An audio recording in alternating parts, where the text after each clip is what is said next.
And we are live. Good evening, everyone, and welcome back to the stream. I hope you're all doing well. I'm very happy to have you back here for a new interview with a member of the European Parliament. Tonight, we will discuss with MEP Marcel Kolaja from the Greens EFA group. He's from the Greens, but he's from the Pirate Party. I'll make the precision because every time, otherwise, the chat goes nuts over it. So he's a Greens, but he belongs to the Pirate Party. So overall, he's still on the left side of EU politics. He's 41 years old. He has been a Czech MEP since 2019, so that's his first mandate. And now he's a member of the Committee on the Internal Market and Consumer Protection, and a substitute in the Committee on Culture and Education, and the Committee of Inquiry to investigate the use of Pegasus and equivalent surveillance spyware. And also worth mentioning, is one of the Parliament's caster. It's actually the first time that we have a caster on the show, so we'll discuss that a bit during the interview so that you know what it is and what he does as a caster. And within the different committees I mentioned, he works mostly on AI, big tech regulation, and to summarize, let's say digital stuff, generally speaking. But before we start our conversation, as usual, I remind you the house rules for anyone who would be new with us tonight. So our guest will be with us for about an hour. After that, you will go and enjoy the rest of his evening, and will be stuck with me for another half an hour to debrief a bit what you thought of the interview, provide additional context, answer your questions, those sort of things. As always, I have prepared my own questions for Mr. Kolaja, and I collected questions from you guys on Reddit and Discord. Of course, you can react and suggest questions in the chat. It's there for that. I will keep an eye on it, and I will pick among your suggestions. So don't hesitate to participate and react, but as always, don't spam and stay civil. And as always, the goal of this interview is for you to better understand who your MEPs are, what are their priorities, what do they work for, what do they strive for, and what are their general opinion on the EU and EU political questions. So because of that, we will not talk about national politics unless it's related to EU politics. So keep that in mind when asking or suggesting your questions. And now, I suggest that we dive right in.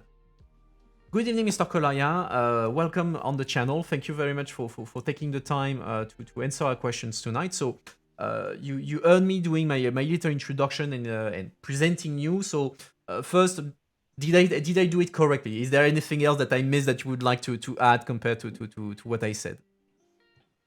Hi, Anna. Thanks for inviting me. You were right in everything. Maybe I would add that I'm also the first vice president of the Czech Pirate Party, so my political party for which I was elected. All right. Well, since we're talking about your party, let's go back at the beginning of your story. How and why did you go into politics in the first place, and later down the track became an MEP? What was the spark for you that led you to politics? Yeah, so the spark was way before I joined the party. It was in 2003, where the European Commission, and that 2003 was the year when the Czech Republic was not even in the European Union. They joined in 2004.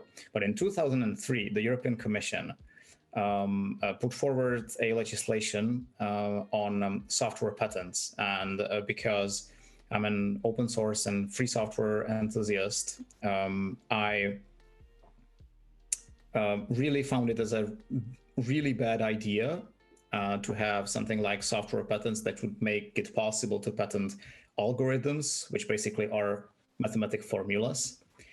And therefore, as an activist, I joined the effort to convince the European Parliament to reject this, which later really, we succeeded. That this happened. The European Parliament rejected the legislation. In 2005 was the first time I was in Brussels and in the European Parliament to talk with my Czech MEPs. And that success, that, well, if you put effort into something, you are able to achieve also something. That kind of led me later to the Czech Pirate Party that was founded in 2009 and 2010. I joined because I wanted to help that political party to grow. the reason was that for me, that was the only political party that actually put the emphasis on the important things that are, in the present and that are for the future. So that was what led me into politics. And naturally, because the issues that I care about are decided on the European level, I kept focusing on European politics, which eventually meant that in 2014, I ran the first time for the seat in the European Parliament on the second place of the list, where we were that short to gain a seat in the European Parliament. But later then in 2019, I was the lead candidate in the European elections, and we gained 3 seats in the Czech Republic. All right, so now you're an MEP, and like I mentioned in the introduction, you became a caster of the European Parliament. So can you explain a bit what is a caster and what do you do as one? Right. So the Bureau of the European Parliament consists of the president, 14 vice presidents, and 5 questors. I was for 2.5 years vice president of the Parliament. Then after 2.5 years, there are re-elections of the Bureau, then I was elected as a questor of the European Parliament. Questor is basically the questors take care of financial and administrative matters of members, and they have their specific tasks in specific areas. So, for instance, in my areas, it's ICT equipment, it's audiovisual equipment of the European Parliament. It's the central attendance register, for instance. So whenever, for instance, an MEP wants, let's say, to use some ICT equipment that is not provided by default, and they want some sort of a derogation to get more than what they are entitled to, I am the person that takes care of that request and either rejects or approves the request based on the justification of what they want. So that would be an example of what the questors do. So they really take care of some sort of like operational side of the things, what the members are entitled to. And so you just mentioned on that MEPs have to ask you if they want derogation to get a bit more than they are entitled to in terms of equipment. And did you ever got any weird request or original request from MEPs? No need to mention names, but just out of curiosity. Yeah, I'm not sure about the weird requests, but it may sound that it would be the easiest thing would be to approve everything, because then I could buy some sort of like likability among members. But that's not the right way. I think the politics should be done. So so sometimes I reject, for instance, a request when I feel that this really would impact in a negative way security of the European Parliament, for instance, when they are asking for some derogations that would some sort of, I don't really want to mention details, but some in a certain sense undermine the security of cybersecurity of the European Parliament, and then I reject such requests, even though then I may not be the most popular quester ever. Well, it's for a good cause. So now let's dive a bit into what you do in your committee. So we mentioned that you belong to the IMCO committee, so the Internal Market Committee, arguably one of the most important, if not the most important and powerful committee in the Parliament.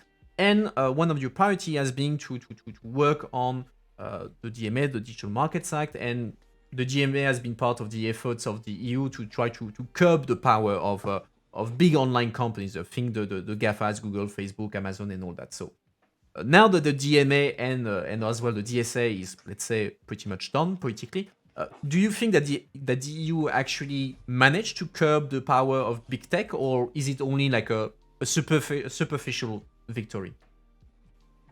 I'm really happy about the result of the negotiations on the Digital Markets Act. Yeah, on the first thing that you have said, well, everybody, all MEPs think that their committee, of course, is the most important committee in the European Parliament. There's probably no easy way how to compare it, but the Internal Market Committee is definitely one of those really powerful. Because the legislation that falls into the legal basis of the internal market, which is one of the main pillars of the European Union, falls into the remit of the Internal Market Committee. And here we had a problem on the internal market that these so-called gatekeepers, so the big tech companies like Google, Facebook, Amazon, Microsoft, Apple, they abuse their market power. Which not necessarily was in line already with existing legislation, especially on competition law. But the problem with competition law is that it takes ages to resolve the problems, to resolve the issues, to resolve that somebody is actually abusing their market power. So the idea here that dates back, I mean, some at least 7 years ago when I was not even in the European Parliament, but some members of the European Parliament had a wonderful idea of, well, why don't we actually have an internal market tool that would make sure that there are rules that are ex ante that the gatekeepers would have to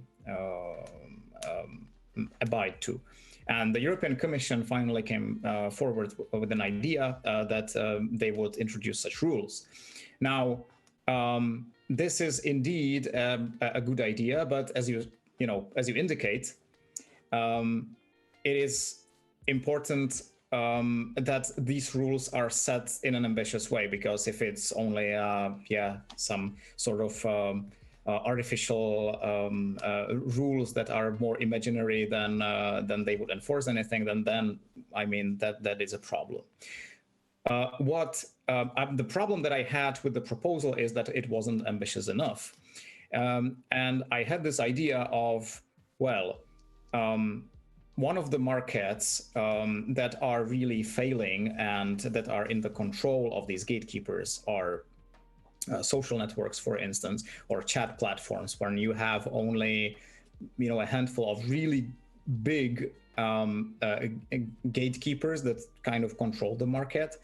On the chat platforms, you could argue that there are dozens of chat platforms that you could use, but they are really tiny, and it's very difficult to switch from one to the other because in order to make use of it, you would have to also convince all your friends to jump on that platform. We have seen that in the past when WhatsApp decided to change the terms of service, which users did not like, and they started jumping on another platform, Signal. But many of them then jumped back because they figured out, well, what am I going to do on Signal when nobody's there? And the idea how to tackle these so-called network effects was to make it obligatory for these gatekeepers to be interoperable with others, which means that if Signal wanted, they could interconnect with WhatsApp, and you could send messages between WhatsApp and Signal. Now, this, of course, needs some sort of interface from WhatsApp so that Signal can interconnect. And this legislation actually makes it mandatory. This idea was, I was able to push this idea through the whole legislation process, including the trialogue. So users will get this at some point. Now the final stage basically is to get it through the plenary, but I mean the deal is basically done. I also wanted to have in the legislation the same for social networks, which many co-legislators did not really understand what it really means, even though it's maybe even easier than for chat platforms. Nevertheless, from the technical perspective, there is a review clause that advised the Commission that they need to review whether they could do the same for social networks as well. So maybe that comes in the coming years as well. So I believe that it is ambitious. We were able in the European Parliament to improve the legislation substantially. And I also believe that this will really have a positive impact on the market. It will set a level playing field. And so, still on this question of interoperability, that was a big topic in the Parliament at the time of trilogues. I have one question in the chat already, asking for a clarification. Will interconnection, so interoperability between messaging platforms, mandatory for after the DMA, or is it something that needs to be worked on in the future? It's just an objective, or is it like done deal? It's mandatory. It will be mandatory for the gatekeepers to provide it upon request. So for instance, if Matrix requests with WhatsApp that they want to be interoperable with them, then WhatsApp needs to provide an application interface so that interoperability can happen. There is some sort of a schedule for which functionality, which deadline is applicable. But to make it easy to explain, yes, it will be mandatory, but also it depends on to what extent the market wants to pick it up. It's only mandatory for the gatekeepers to provide the interoperability option if it is requested by their competitors.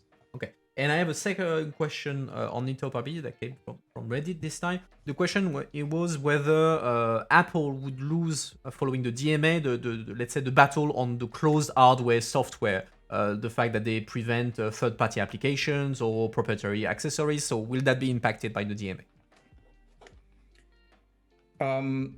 Well, there is some sort of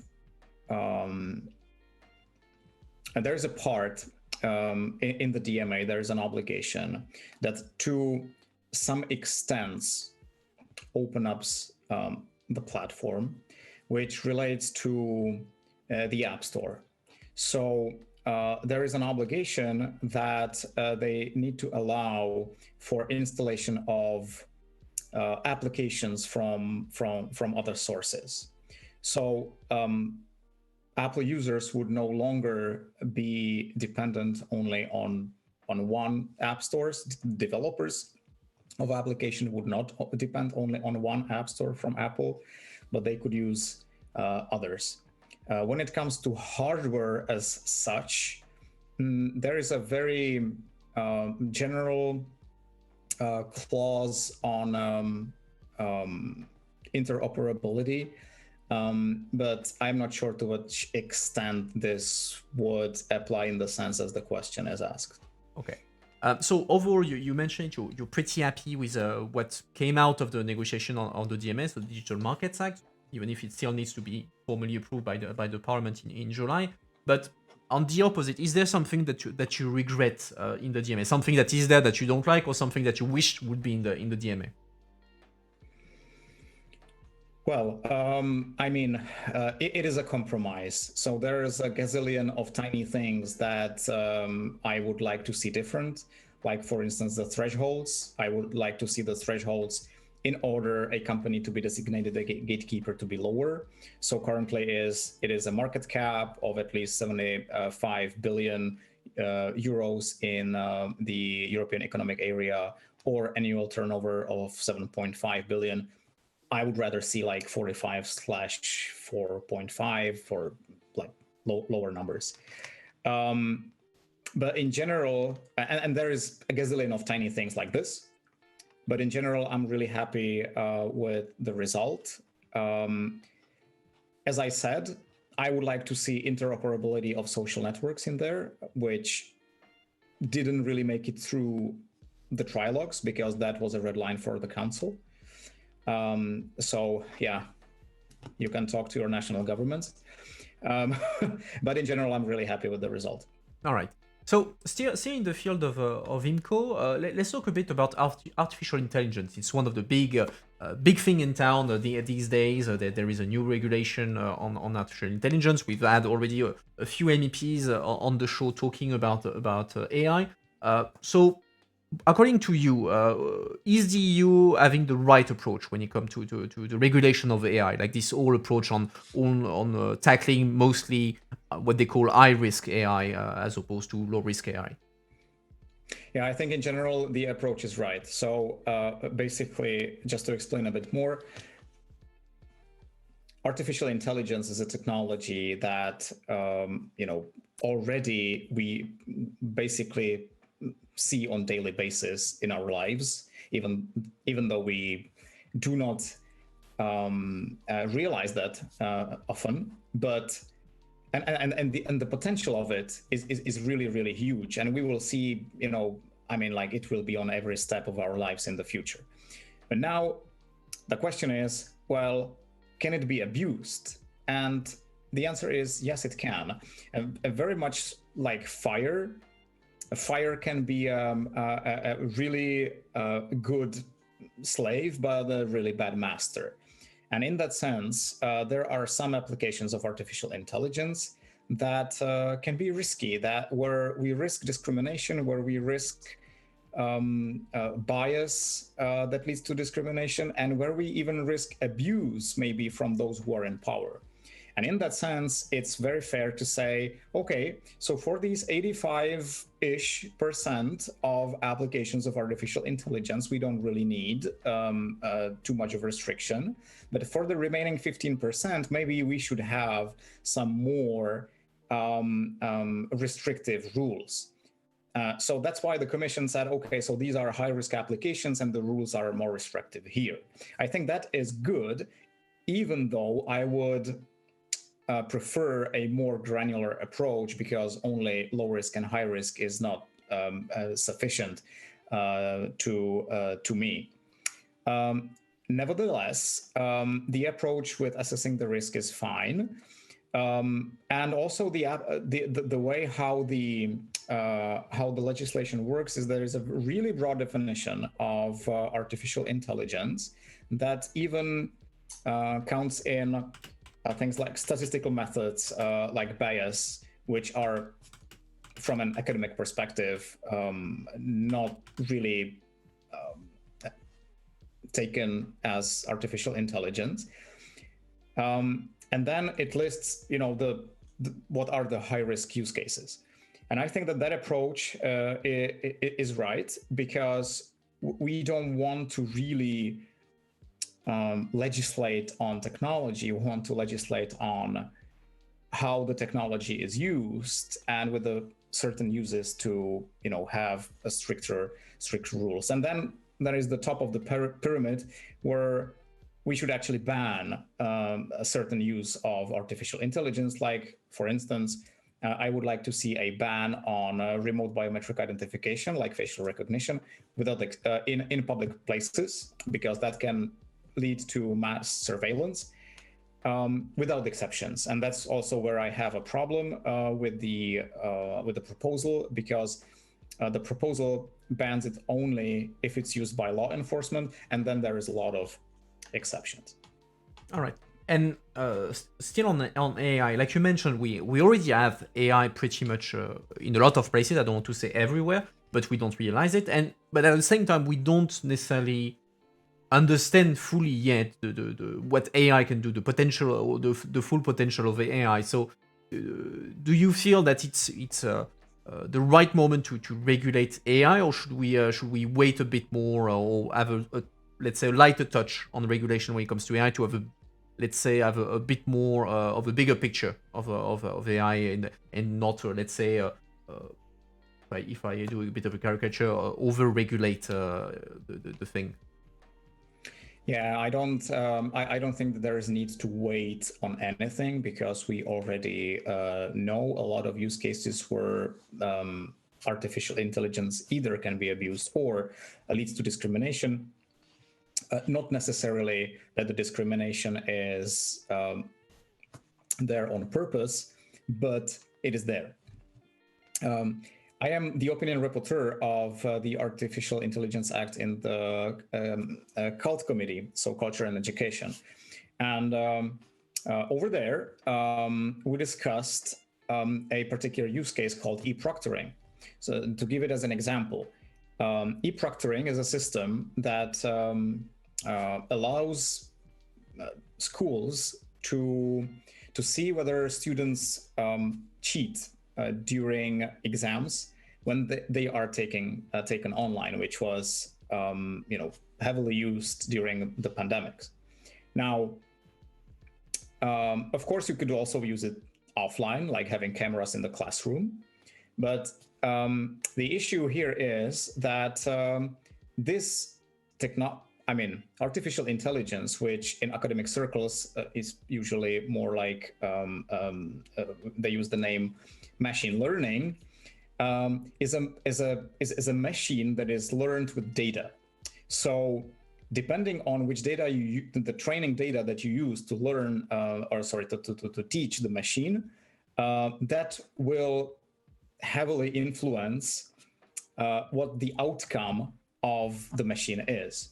So if you use incorrect data with a bias, then it may lead to discrimination. So for instance, let's say that the software tries to indicate whether you are cheating by using a mobile phone, or that you're looking elsewhere and you're reading a book, or there is too much noise in the room, so you are talking to someone else, for instance, or someone is giving you advice on how to answer the question. Now, this all can lead to discrimination because, well, some people maybe are in a shared room and they are not able to be in a quiet environment. Some people maybe have a dark skin color that can be by the machine mixed up with a like the machine could think that it's a mobile device that they are holding in their hand. There may be issues for people with disabilities and so on. So for such systems, it would be great to categorize them as high risk, which, by the way, the proposal does not. So that's also my aim in the opinion, to say that such systems should be high risk systems. And then there will be stricter rules to use such systems so that we safeguard against such wrong training data that would then lead to discrimination.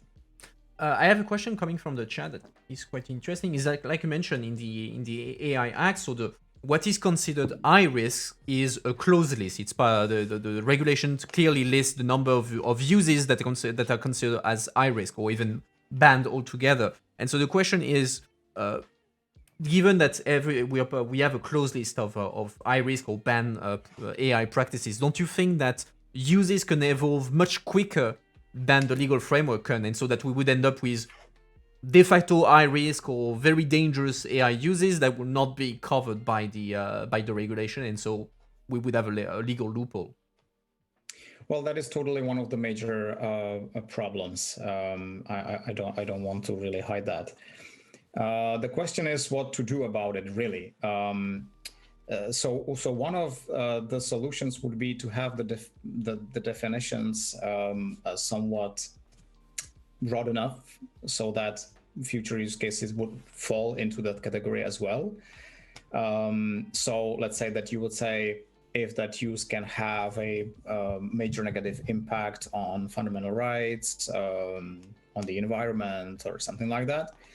And another possibility where I think we could even consider that, even though the European Parliament does not like delegated acts, to give the Commission some sort of a restricted possibility to add on the list if, for instance, a new particular use case that was not known during the legislative process puts fundamental rights into risk. They could amend by a delegated act the the use cases. So there are some solutions to the problem. I don't say all of them are perfect, but during the legislative process, I'm sure that we will be able to come up with solutions that will work. So you just mentioned that you are the shadow rapporteur on the AI Act in the CULT committee, so you're the committee in which you are a substitute. So a quick question. The opinion rapporteur, yeah. Yeah. So you're not the shadow. You're the opinion rapporteur. My bad. Sorry. Yeah. So a quick question on that. You're in IMCO. You're very much dedicated to tech issues, etc. And then you are in CULT, the Culture and Education Committee. So why did you choose to go into CULT and not like ITRE, so in the Industry and Research Committee? So why CULT? Well, that brings us back to the beginning of the term. Like everything in the European Parliament, everything needs to be negotiated. So everything is some sort of a package, and well, the combination of IMCO and CULT the combination of IMCO and CULT and Vice President of the European Parliament was, something that I was able to negotiate together with some, other elements for the whole delegation, because I'm also the head of the delegation, which I was happy with, because youth, that is in the competence of the CULT committee, and education and culture is also something that is really dear to me. So I was happy to join that particular committee. Okay, that's clear. Now let's move on to the third committee. You belong to the Pegasus Committee. So it's a new committee of inquiry that was created after the revelation that the spyware Pegasus had been used against European leaders, and that European government had also used Pegasus spyware. So what is the exact role of this committee of inquiry, and what do you expect from it? Yeah, so this is a so-called investigative committee. It's a special committee that is set up for one purpose only, which is to investigate a particular issue and then produce a report based on the investigation. So the role of the committee will be to go through a lot of hearings, hear from the experts, listening to them and see the evidence, missions to member states where the members of the committee could observe the evidence, again, talk to more experts in there, etc. So basically, it's like collecting data and then producing a report based on the data that is collected. So it's not a committee. Just to clarify for the viewers, it's not a committee that ultimately will produce a legislative proposal or anything. It's just really looking at the facts. What is the parliament thinking about the facts, and maybe the commission will use or not the findings of the committee of inquiry.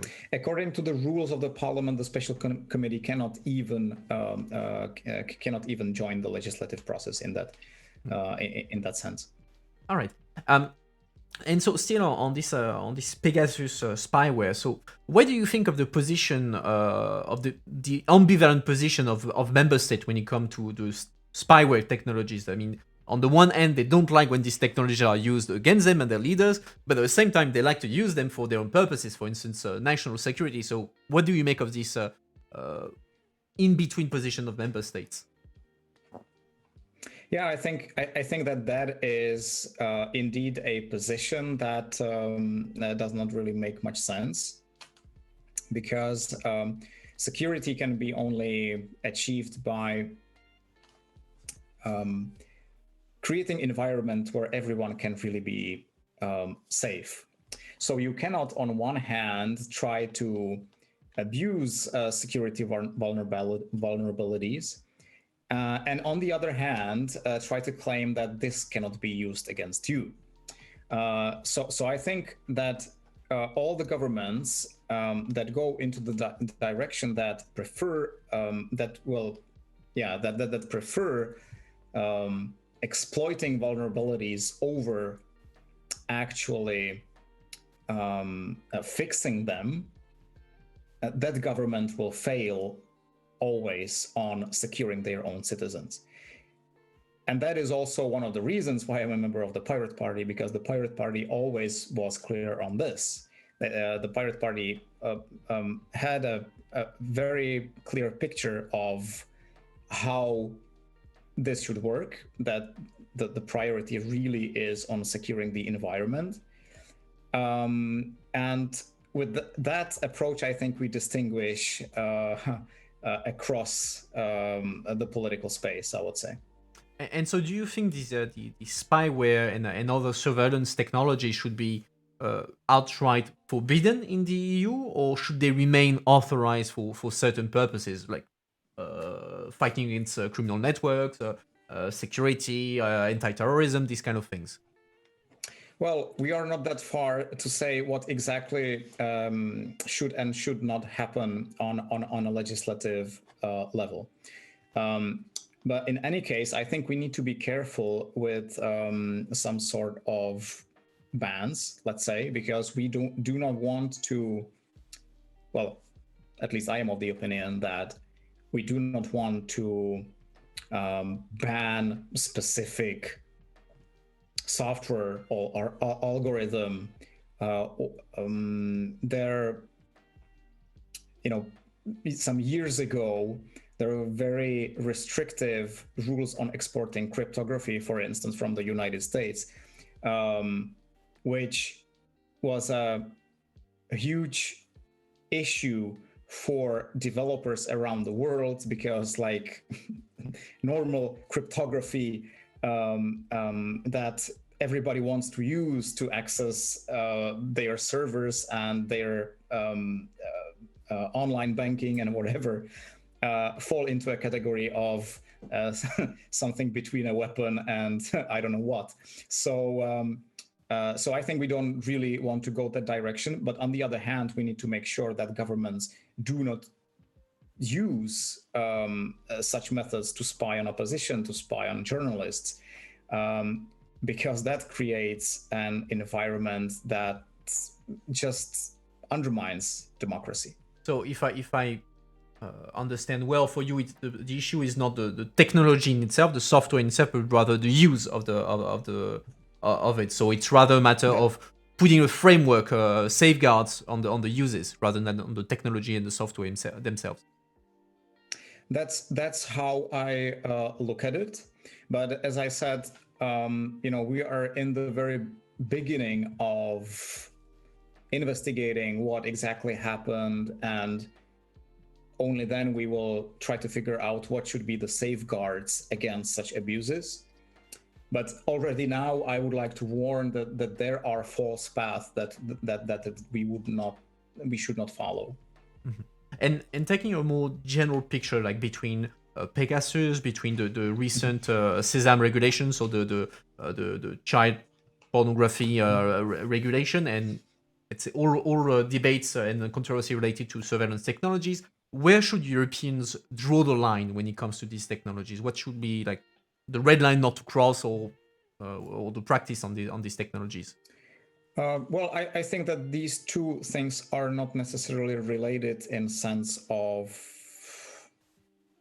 red lines, because one is the abuse of power of governments against their opponents or against journalists.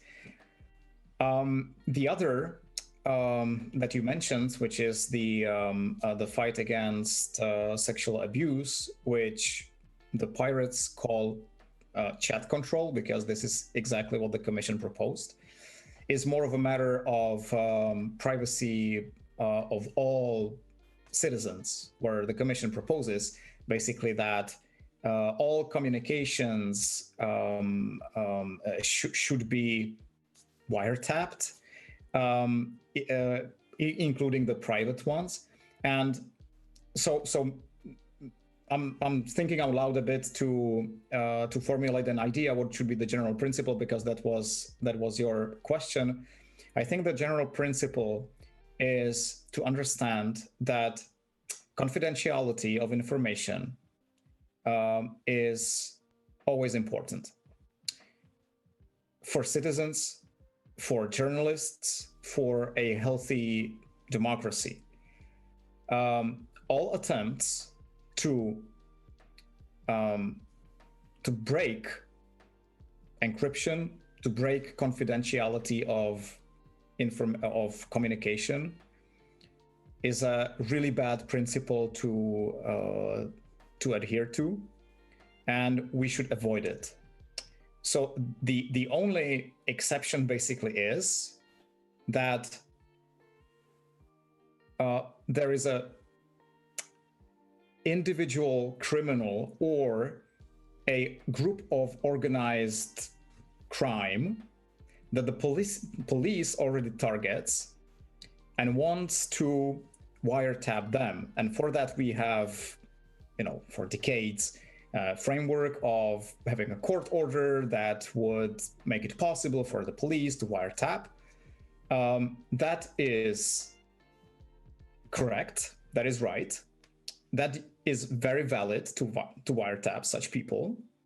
But we should not create general frameworks to break security and endanger security of everyone in order to be able to fulfill this use case. So I think this is the general principle. And to go back a bit to the more specifically to the chat control controversy, so the SESAM regulation. So you're pretty clear on the way to go forward according to you. It needs to be targeted approach only against specific criminals that are already very much identified and targeted by the police. But what do you do, for instance, when it comes to illegal content? So in this case, pedopornographic content that it has been already identified. It's very clear that it's illegal material, and so you want to prevent this material to be shared even beyond the networks and the criminals that you already identified. So do you think that that's too bad? With better the authorities should identify the people before and then go back target these things, or should we still attempt to prevent these illegal materials that have been clearly identified to be shared? So first we need to realize what is the primary problem. The primary problem is that someone abuses a child. So the police should be after this criminal act in first place. For that, they need investigative work. So we definitely need to focus more on that, not to wiretap everyone, just in case that there may be some communication that is illegal. Second, if there is material that is identified as illegal, then we need to have a solid notice and action framework that would make it possible to remove such material. So that is something that the Digital Services Act tries to set up, even though I need to say that on the Digital Services Act, I am much less optimistic than about the Digital Markets Act. Also, the third thing that we should have in mind is what is the proportionality and what is the effectivity of that, actual measure that we want to take. And with chat control, I would argue that technically, this will always be possible to circumvent. So in the end, what will happen is that all criminals that do not want to be caught will use these technical measures to circumvent such legislation. And it will only be the innocent citizens that will be under mass surveillance. And there I have a major problem. Okay. I have a question from the chat on a topic that I confess I don't know very well, so I will fully trust your analysis on this. So based on the principle that you just mentioned related to surveillance technologies and all that, what do you already have some expectations for the Cyber Resilience Act that the Commission is supposed to publish by the end of the year?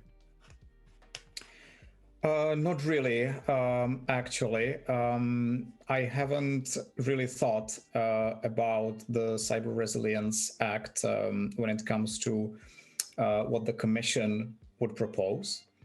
From my perspective, I believe that we should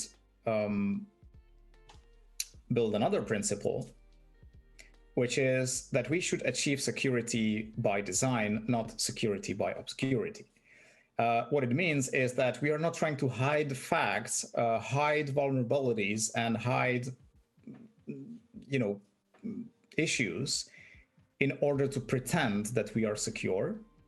What we want to do is that the infrastructure is secure by design, and probably your artificial intelligence that tries to set up the background doesn't work so well because you are disappearing from the picture from time to time.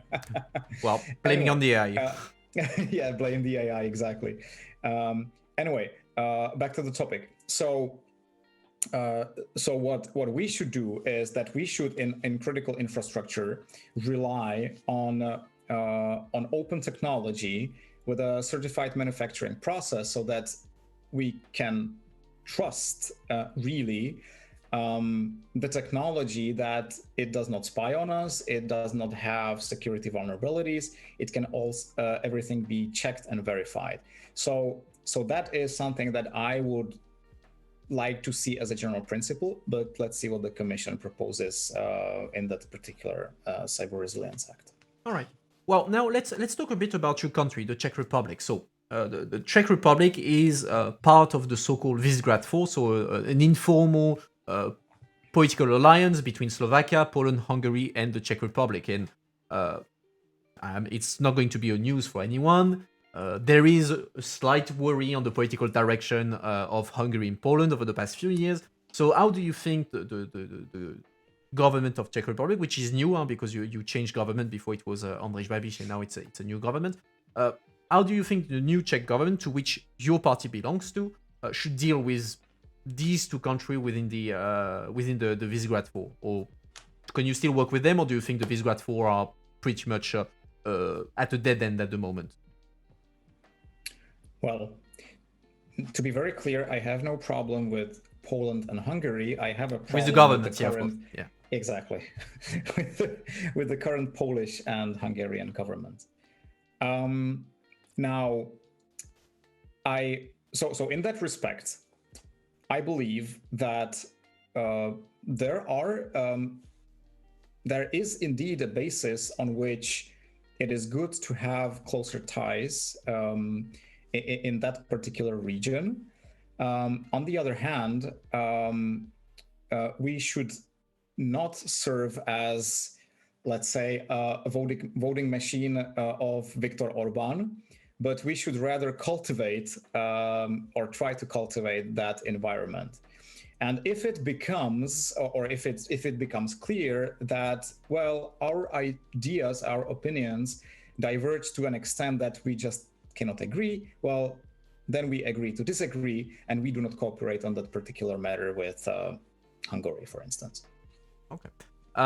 Also, so still on the Czech Republic, from July, the Czech Republic will take the presidency of the council, so after France. So I imagine that you've been working a bit on what the Czech Republic, the Czech presidency will work on. So what do you think should be the priorities for the Czech presidency until the end of the year? Yeah, I think it's no surprise that to a huge extent the priorities are dictated by the war in Ukraine, by the economic recession that doesn't come only with that, but also the post-pandemic period. So it should be around the recovery. It should be around energetic independence. It should be around security, including cybersecurity, cyber resilience. And of course,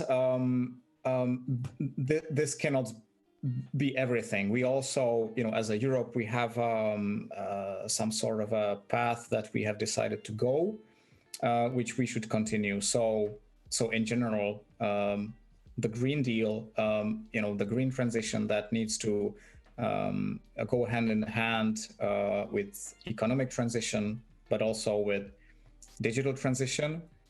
And a last bit that I would mention would be some sort of a democratic transition in light of the revelations of the past years with exactly the governments that you have mentioned, the Polish and the Hungarian. There is totally a need to do something that power cannot be abused and that rule of law is upheld. We just cannot send European money to governments that are corrupt in a sense. So, of course, it's always the case. The presidency, the EU presidencies, have big ambitions for their 6 months of presidency. But at the same time, when you're talking about Czech Republic, it's arguably one of the smaller EU countries, one of the new countries, especially when you compare it to the previous presidency, that was the French presidency. So, do you think that the Czech Republic will have all the resources and all the ability to effectively fulfill and accomplish an ambitious presidency? Or are there, on the contrary, you have to acknowledge, okay, we are a smaller country, we will have limits to what we can do, or how can you let's say, counterbalance it? Well, I need to admit that the previous government of Andrej Babiš did not really prepare the situation in the best way when it comes to budget and resources, but we'll definitely try our best to make the most out of the presidency to move Europe forward. All right. Moving away from the Czech presidency, still on the Czech Republic. Today, actually, Croatia got the green light from the European Commission to join the euro. So from 2023, Croatia will join the eurozone.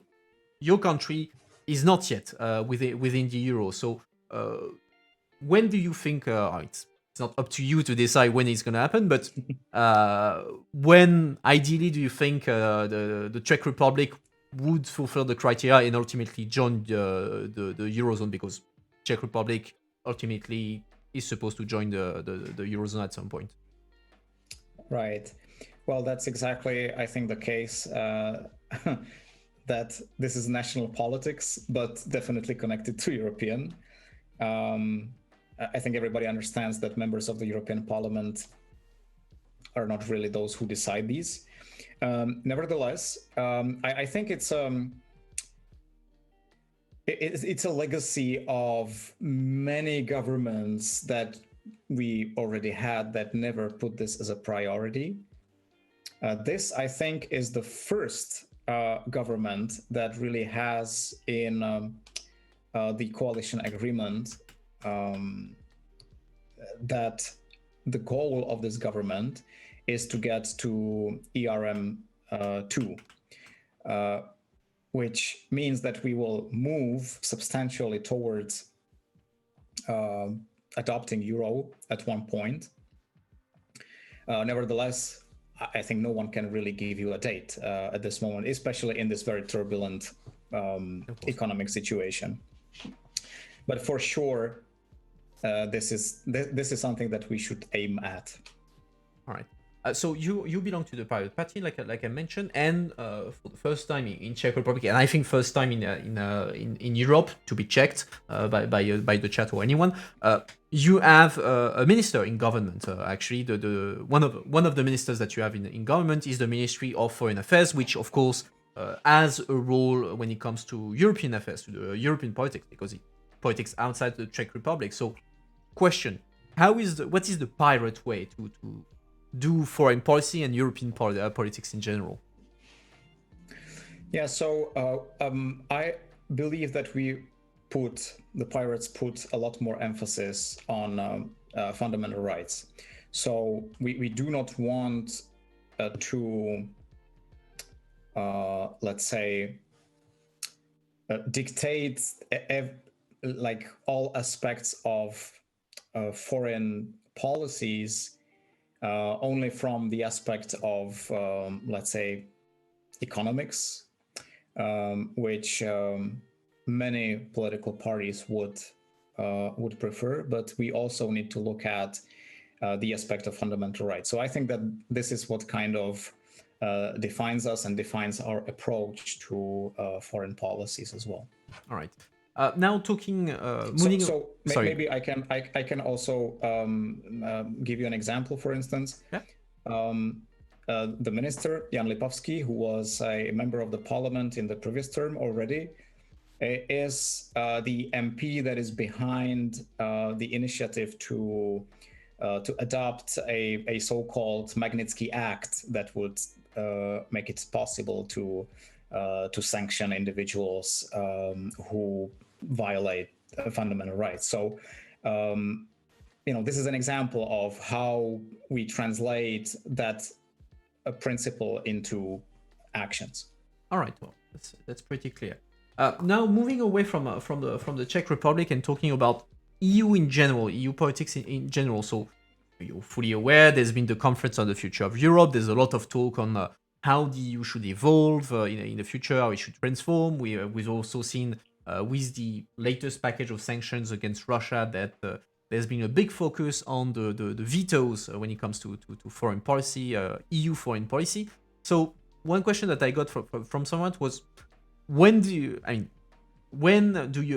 expect that we would switch from a unanimity system in foreign affairs to a majority system? And I would add, do you think it's even possible? Well, first of all, I need to say that I would like to see that happen already years ago. It's already late. And nevertheless, I'm afraid no one will be able to give you a date when this can happen. There are events from time to time, like this time, for instance, with the sixth package of sanctions, where Hungary blocked it for a long time, that show that we really need to move from that system of unanimity to a qualified majority. And the reason is that it is very often abused to blackmail. So I think it's no surprise that Viktor Orban would like to abuse it in a way to get away with not upholding rule of law in Hungary, because the whole Europe has something to lose. So he wants to use it as an opportunity, and this we should not allow, and therefore we should change it into a qualified majority voting. But do you think it's even possible? I mean, in the sense that to change this rule on unanimity, you need unanimity because it requires a change in the treaty. Yes. So do we see Orban shooting himself in the foot by removing the unanimity vote? Well, I cannot tell you, but on the other hand, Viktor Orban hopefully will not be the prime minister forever. And hopefully there will be a point in time where the whole Europe realizes how this unanimity decision-making creates a problem for the whole Europe, because Europe is just not as actionable as it should be. It cannot react to current events as it should in a fast-paced manner. And hopefully that time will come that everyone across Europe will realize that, and we will get rid of this unanimity decision-making process. Another thing that actually recently the Parliament voted on and asked the Commission and the Council to work on is the principle of pan-European lists for the European elections. So the idea that citizens would be allowed to vote for a list of MEPs from all around Europe, just not MEPs from Czech Republic, just not MEPs from France, etc., just people from all around Europe. So first question, do you support the idea? And B, do you think that could help to create this European demos, let's say the European ID for among citizens for the elections? Well, I think it's a good idea to have such a possibility to vote across Europe. I don't, on the other hand, think that the implementation as defined in the mandate of the European Parliament is great. It will only give more power to the biggest political groups. It will be detrimental to the smaller ones, and that is never good for democracy when millions of votes that go from the voters to certain political parties will be distributed to different to other political parties. I don't think that's a good principle in democracy. That will, I think, lead only to more frustration of citizens from the democratic system that we have. But in general, moves like this, if it was implemented in a better way, could indeed interconnect citizens across Europe a bit more and interconnect them a bit more with European politics. It varies from member state to member state, but in many member states, European politics is not perceived as something like really important. But the reality is that majority what is being dealt with on the national level when it comes to legislation already has some sort of requirements or restrictions or rules that are set by European legislation, which in general is good, because by that we create a bigger market, bigger space that the whole Europe can benefit from. But also, as a society, we must learn a bit more about how important really it is and how important it is to become active, to influence European politics, because that is where the beginning of all this sort of legislation is. And so you're critical of the way the parliament suggested this idea of transnationalism. So what kind of system would you rather see as more efficient? The major problem I have is the number of seats that should be substantially higher, because the low number of seats is exactly what leads to redistribution of votes of voters of smaller parties towards the bigger ones. All right. And I'm looking at the time, so I will go towards my final questions because it's been already an hour. First final question. If you could change, you have a magic wand, you can snap your finger, you change anything in the EU, in EU politics. What do you change and why? Well, I would definitely change the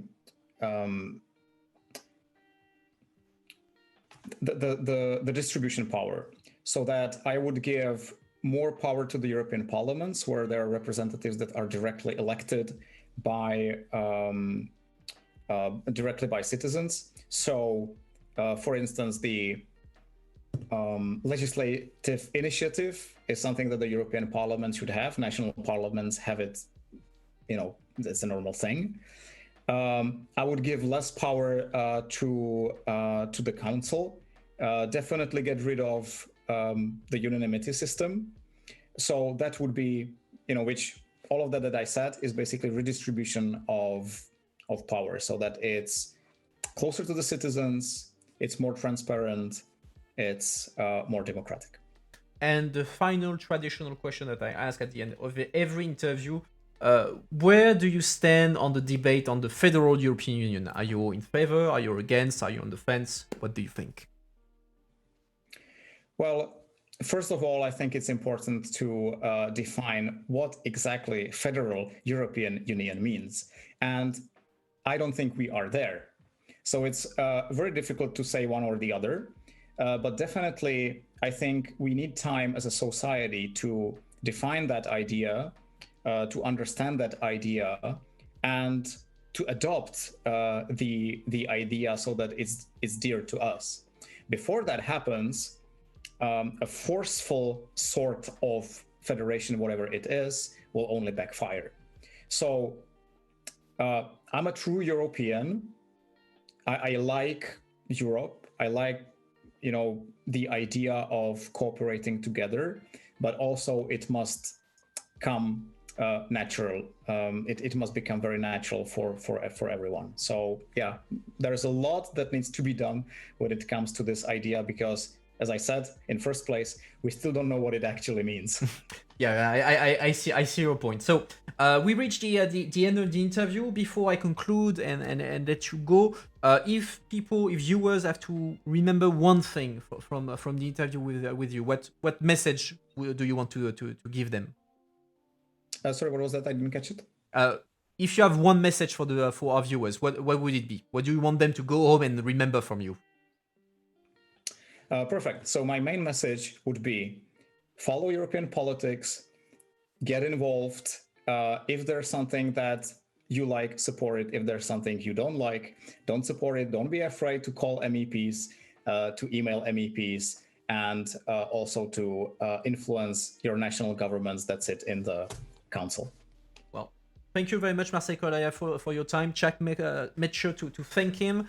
You can find his Twitter link below the video feed, so you can follow what he does in the European Parliament on a daily basis. So make sure to thank him. Mr. Kolaja, thank you again for taking the time to answer my questions tonight. And I wish you a good evening. Chat, stay with me. We're going to start the debriefing in a minute.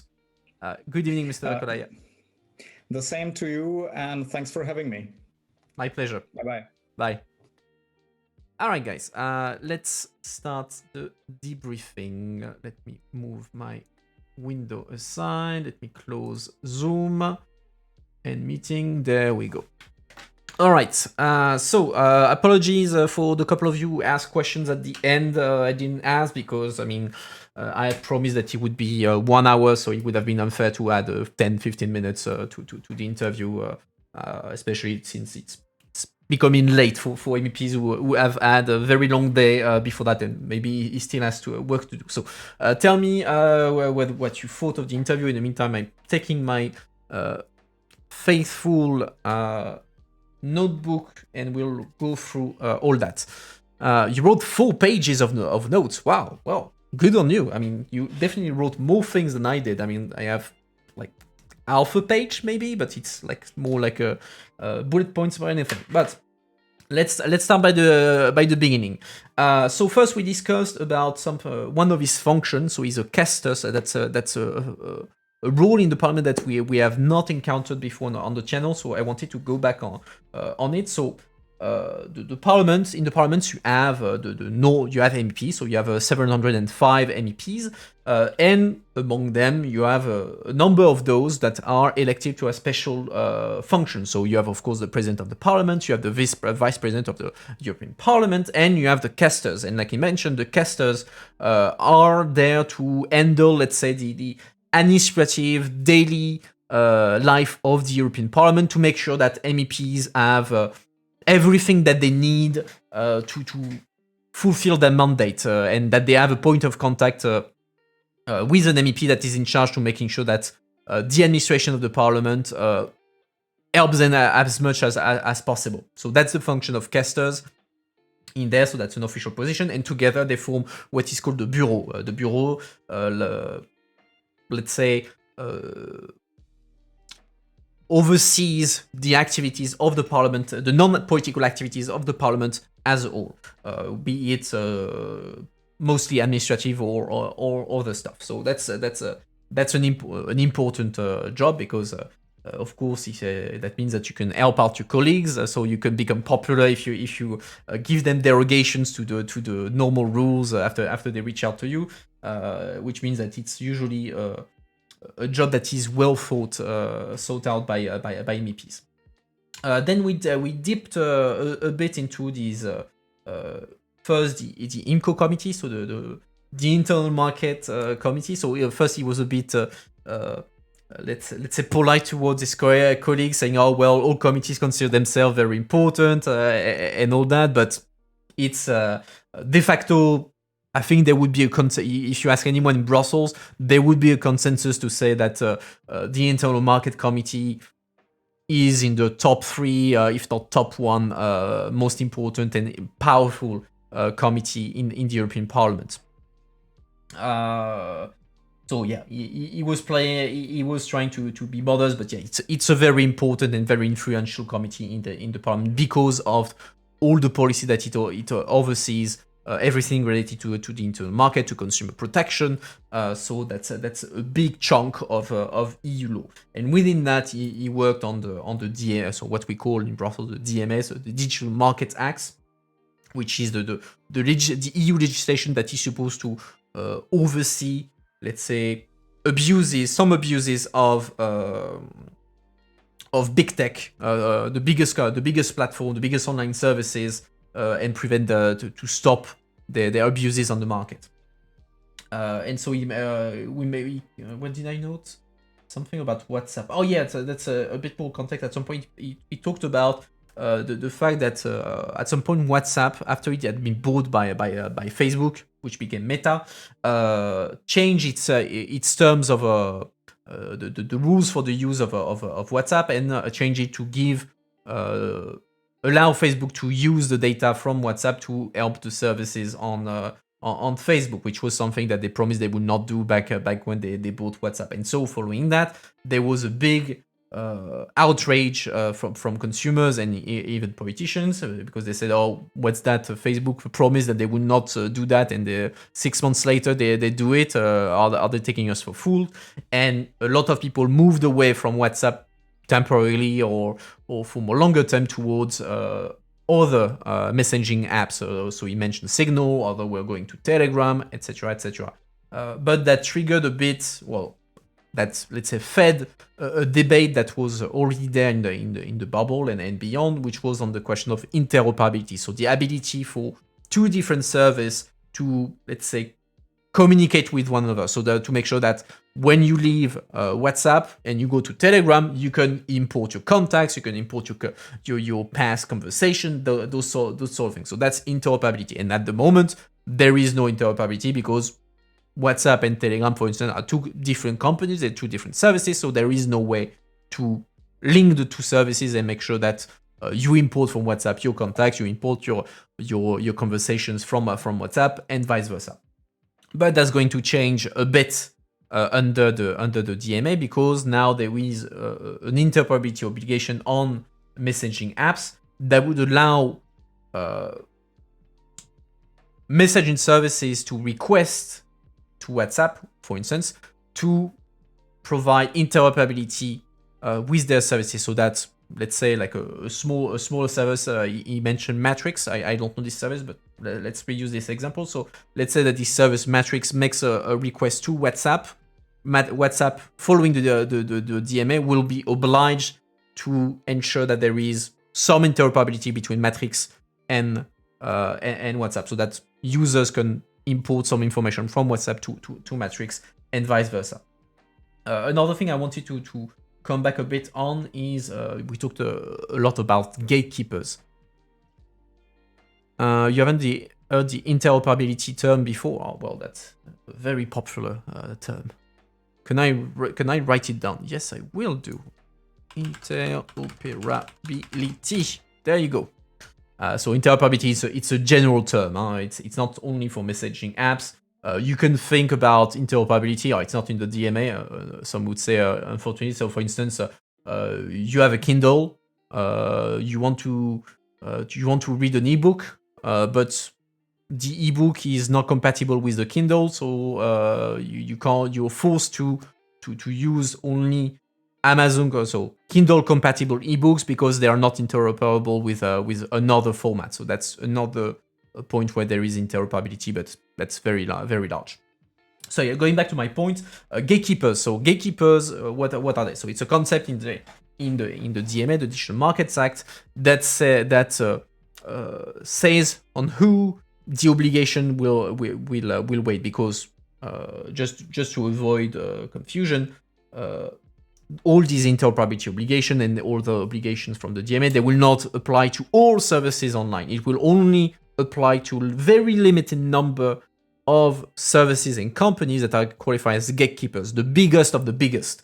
companies and that have big market share in the EU, and so as such must respect some obligations. So that means that, let's say, Amazon will be considered as a gatekeeper because it fulfills all the criteria to become a gatekeeper. So, for instance, they have more than 75 million users in the EU. They have 7.5 billion not market share, but yeah, there is. It's only focusing on the biggest of the biggest companies online, and only these companies have obligation on them according to the DMA, and the other companies do not have to apply the DMA obligation. On the contrary, they may have even some rights towards the gatekeeper to ensure that the gatekeeper do not use their market power to crush the competition or to have abusive behaviors towards their competitors or other actors on the market. We talked a lot about AI and the current approach of the EU. So the EU has an approach that is called a third way, that is in between the American way of dealing with AI and the Chinese way of doing AI. The Chinese way is using AI for the benefit of the state, to serve the interest of an authoritarian slash almost totalitarian state, and while the American way of dealing with AI is to consider AI as just a market, an economic thing, and so the market will decide what AI can or cannot do. And so the EU has the third way that says that they want to have a human-centric AI, so that respect fundamental human rights, that forbids certain kind of uses. So he mentioned automatic surveillance, public surveillance, and other usage considered as high risk, where something. So, for instance, it can create discrimination, and other kind of things like that, where you would have a number of safeguards that would be applicable to these AI to avoid them having bad consequences on citizens and society as a whole. And so for him, there was not enough high risk, and he wanted an in-between category between high risk and low risk AI. He mentioned something that I will need to explain a bit, is the delegated act. So that was in answer to a question, I think, to Carol Brussels.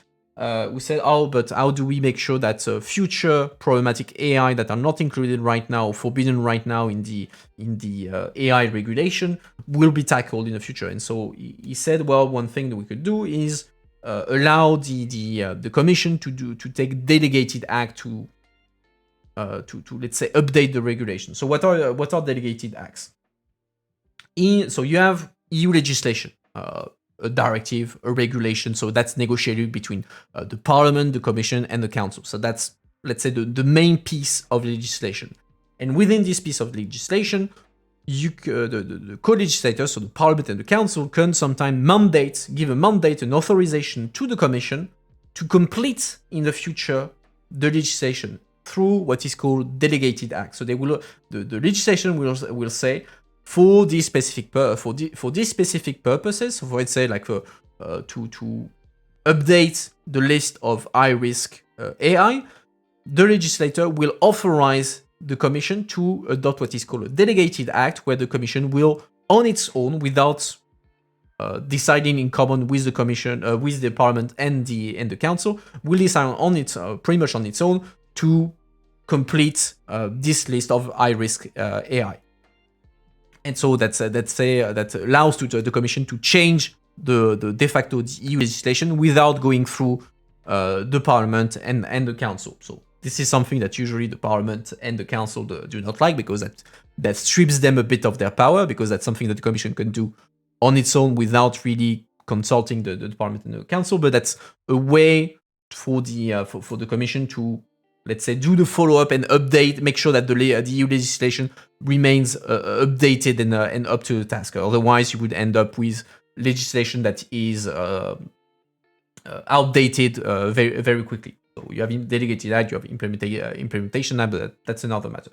Just to explain you the concept that after legislation is taken, the Commission can complete it later on through delegated acts. What else did I have on my thing that can be interesting. Of course, if you have questions or whatever, do ask them.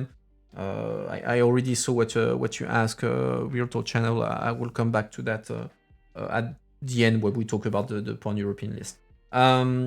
Yes, the allocation of committees. So yeah, when I asked him, why did you end up in cult, given that you are very much interested in technologies and all that, cultural committee is not really a tech-focused committee. He said, well, it's because I negotiated this deal as part of the allocation of committees. So how does it work?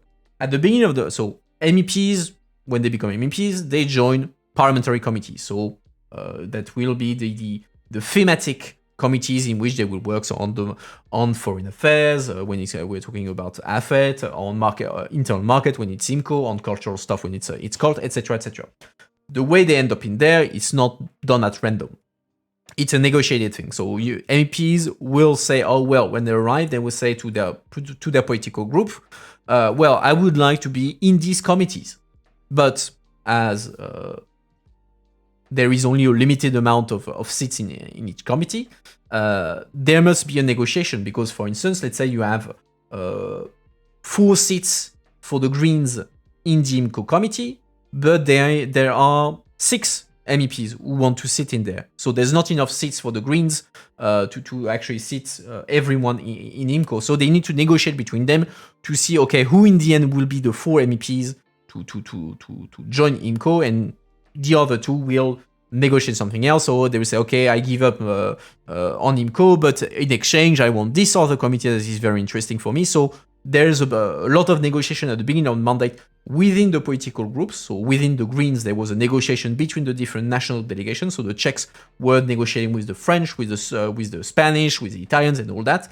to let's say do the attribution of committees. And so what can happen is that you get the main committee that you wanted, but your substitute committee your substitute committee, so your secondary committee, is in the end not the committee that you wanted at the beginning, but it was like a committee that was left over, and so you got this one as part of the negotiation. So that's what happened to Mr. Kolaja.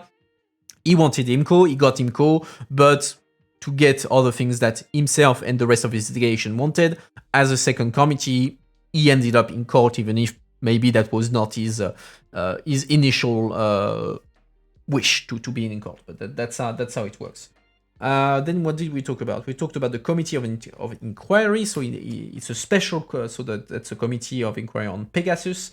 Like you mentioned, that's a very special and specific kind of committee. It's not a normal committee. It's not like IMCO, it's not like CULT, it's not like AF, etc. Those are permanent committees. They're always there. They don't disappear. They're always there. Committees of inquiry are committees that are created specifically for one specific mission. So the Pegasus committee was created for the sole purpose of investigating the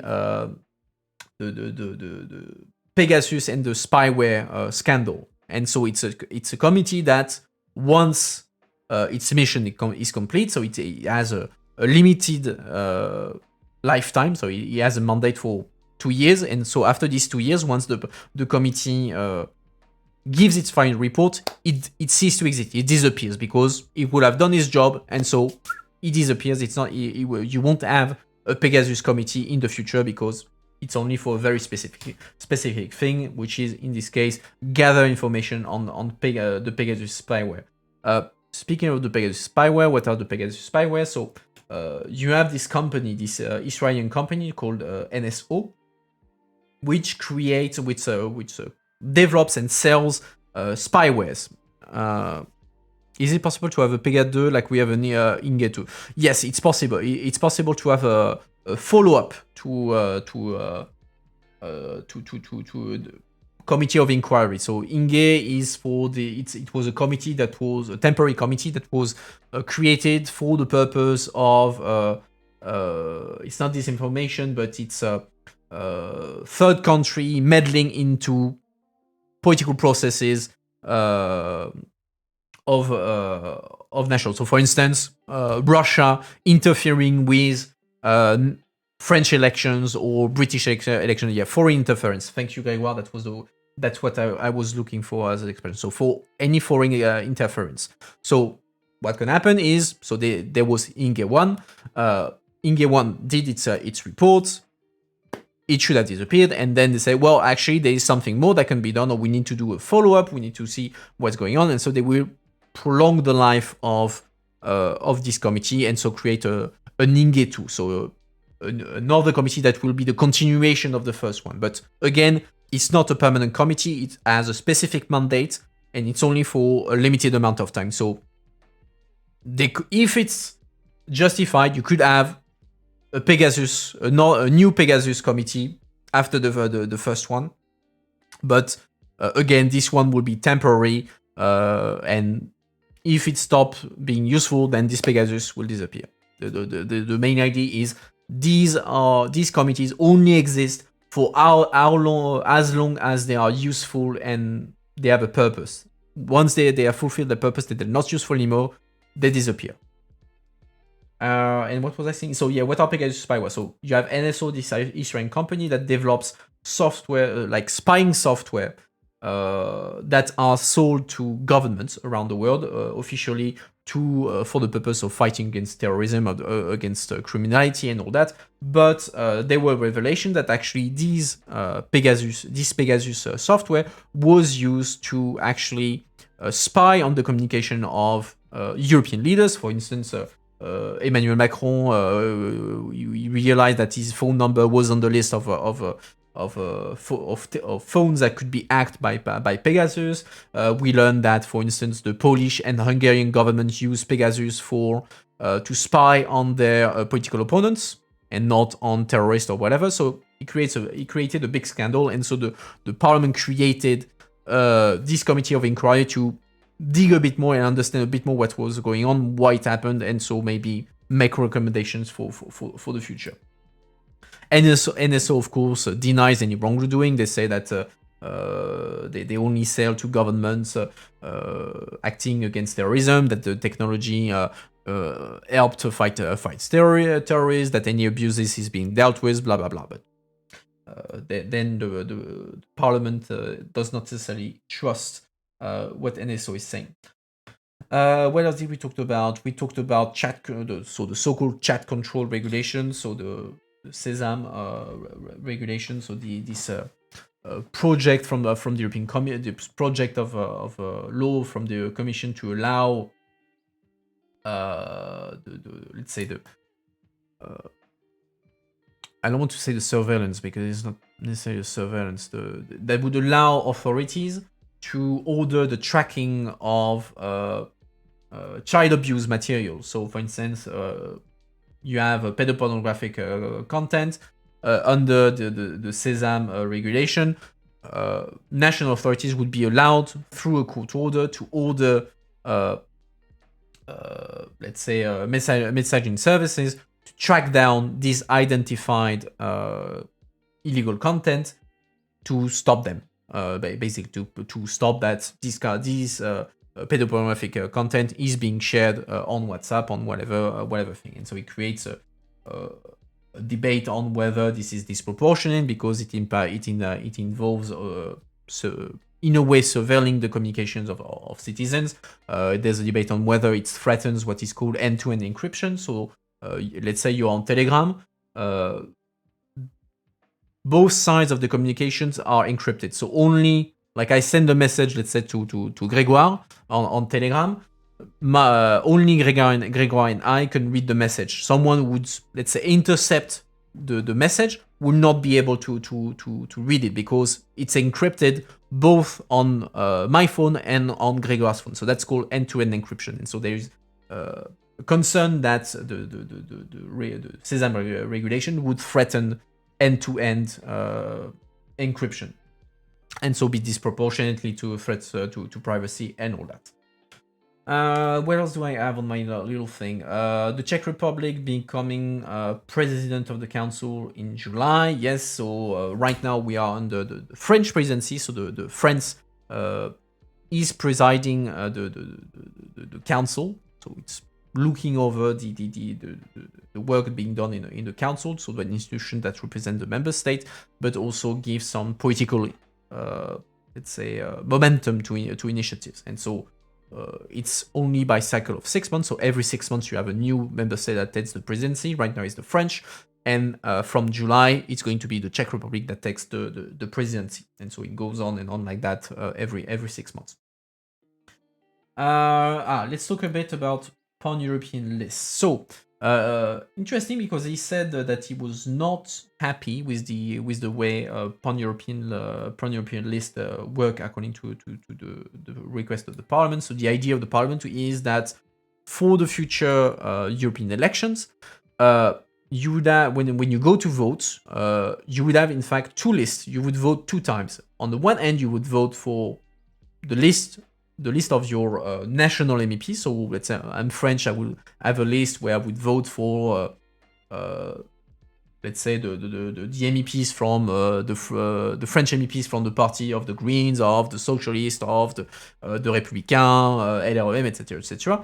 And then on the side, I would have, so all the MEPs on this first list are French, they belong to French politics and all that.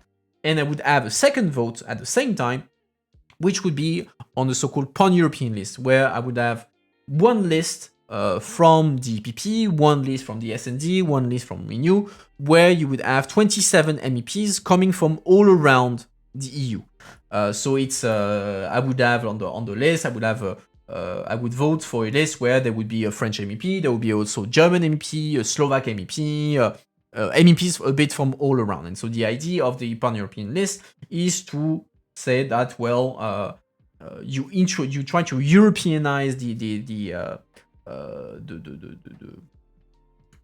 let's say the election, because right now when you have a European election, de facto in many cases it's in fact a national politics election. You vote, the debates are done on the basis of national politics, so people don't really care about, they don't know it, they don't care about the EPP, they don't care about Renew, they don't care about the SND, they care about LREM, they care about the Socialist Party, about the Greens, so they will vote according to national politics. And so the pan-European list is meant to try to create a more European debate by making citizens vote for MPs that are not from their country.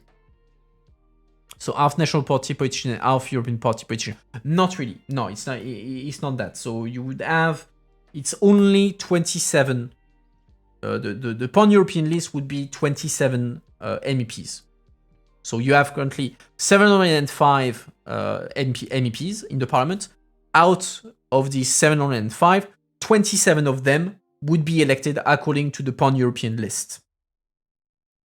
So you will not. It's not half and half. It's not 50% of the parliament will be national politician, and 50% would be from European list. It's only 27 of these 705 MPs that would be elected on the basis of this pan-European list. So that means, in fact, that you're voting for the European party. You're not voting for your national party. You're voting for the European party.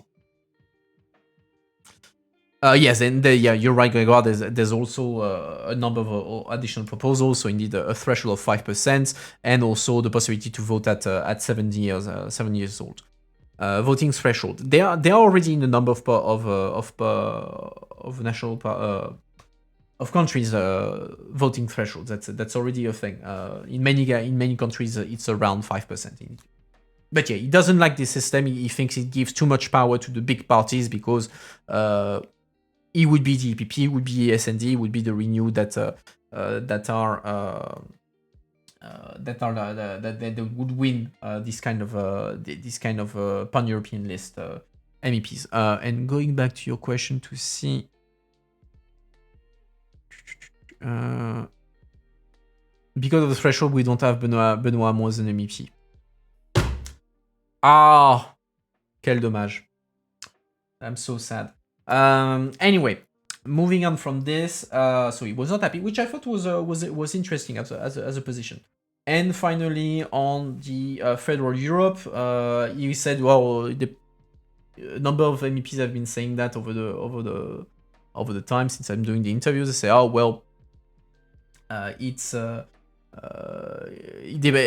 depending on what you put behind the word Federal Europe, it can mean everything and nothing, and it's a bit pointless to try to force things through. It needs Federal Europe, whatever you put behind the word Federal Europe needs to happen naturally. You can't force federalism on citizens, otherwise it's gonna backfire. So that's indeed something that I find interesting as an idea.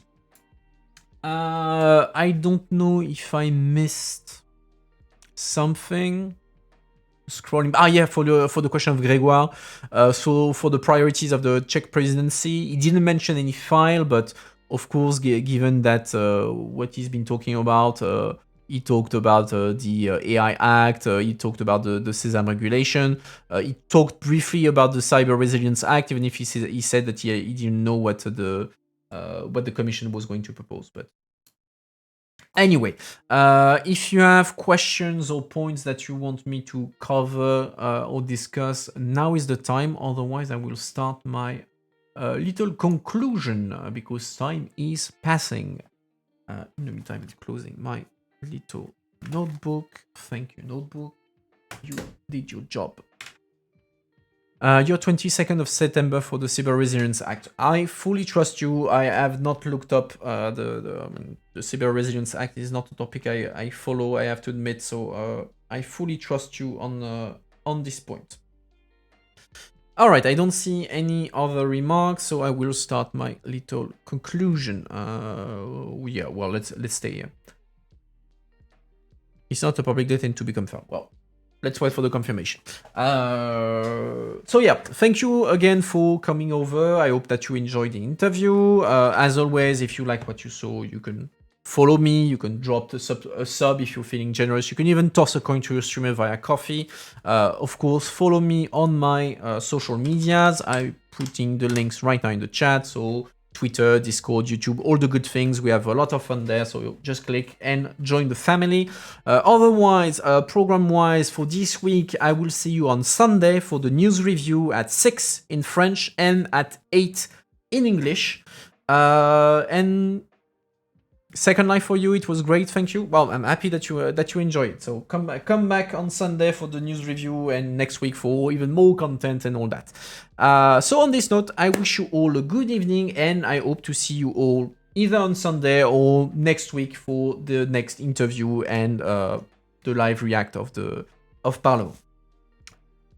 You wrote 6 pages real talk. Wow, you were really, really productive, I have to say it. You love to learn more about our parliament. Well, I'm here for that. I'm here to help you understand how it does. It isn't as talked about it as much for without consultant side. Yeah. But yeah, I mean, of course, if you need me to explain things further, don't hesitate to let me know. Either like right now in this interview, but also on the Discord, for instance. You can pop on the Discord and ask your questions there. I'm happy to explain them. To explain whatever I can there, and other people can also pitch in.